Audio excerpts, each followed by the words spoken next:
Oye, ¿cómo surge el concepto del seguro de vida? Esto surge desde Babilonia, desde 1750 y algo.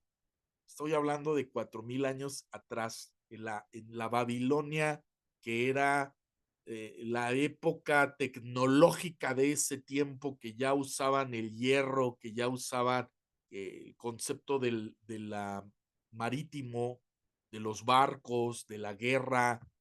Babilonia, que fue, pues, en aquel tiempo el imperio, ¿no? Un imperio, eh, pues, grandioso, glorioso, ¿no? Lo entendemos en la historia. Pero, bueno, surge de estas 2 partes que estoy hablando, la parte marítima y la parte de la guerra. La parte marítima es porque iban, pues, los mercaderes hacían, eh, se ponían de acuerdo para trasladar mercancías de un lado a otro, y obviamente esto tardaba días, semanas y tal vez meses. Y muchas veces la mercancía o no llegaba o se perdía el barco o llegaba dañada o las vidas de las personas que iban en el barco pues se perdían. Y obviamente se tenía que pues suplir, pagar, se tenía que cubrir estas pérdidas, se tenían que subsanar estas vidas, se tenía que, o sea, pues, a los familiares o etcétera. O sea, había pérdida y esta pérdida se tenía que cubrir y los mercaderes pues tenían que tener acuerdos. Yo no sé si llamarlo como tal contratos, pero a lo mejor era de palabra o a lo mejor se escribía, no sé, pero esto está en el código de Hammurabi, ¿ok? Ya existía el concepto de una especie de seguro, ya existía el concepto de asegurar las cosas o las vidas.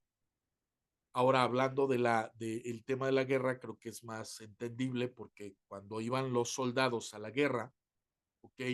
Pues muchos de ellos ya no regresaban, había muertes, había pérdidas.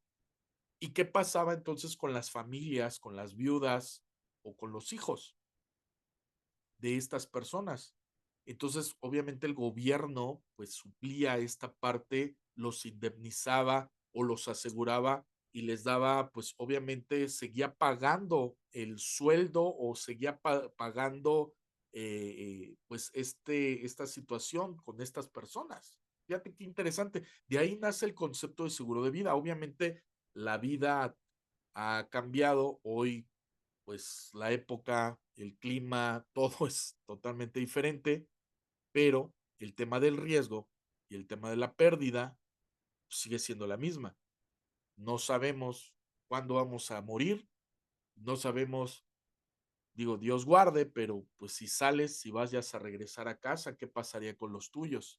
¿Qué va a pasar con mi casa en caso de un incendio, de una inundación, de un temblor, de un terremoto, con nuestras cuestiones materiales que pues tanto nos ha costado ganarlas, tanto ha costado tenerlas, pues, ganarlas, tenerlas, comprarlas, pagarlas. Entonces, pues tenemos que tener un concepto de cuidado, de riesgo y de suplir ese riesgo. Creo que es una pregunta interesante que todos nos tenemos que hacer sobre pues, qué pasaría después de mí, qué va a pasar con, en mi caso, con mi esposa y mis hijos. ¿Qué pasaría si tú faltaras? Algún día todos lo vamos a hacer, todos sabemos que vamos hacia allá. ¿Qué pasaría? Es una pregunta que creo que no debería de molestar a nadie, todos debemos de pensar en eso. Y pues obviamente van a salir adelante, ¿verdad? Pero ¿de qué depende que salgan adelante? Podemos darles un empujoncito aunque ya no estemos.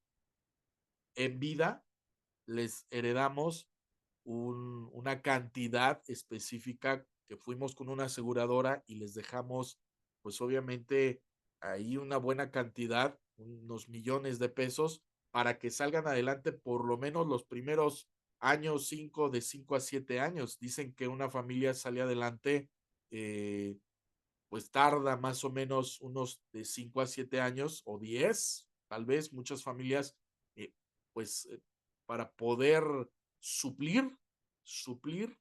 esta parte, por lo menos económicamente hablando, que ya moralmente, pues una pérdida siempre será dolorosa. Entonces, eh, pues te doy este dato. Si te gustaría tener un seguro de vida o varios, asegurar a tu familia, a tu esposa, a tu esposo o a tus hijos, estás pensando en este tema, bueno, pues dejo mi link aquí abajo. Búscame, platicamos, charlamos si estás en la República Mexicana. Y bueno, pues te mando un fuerte abrazo. Agradezco tu like también. Cuídate mucho.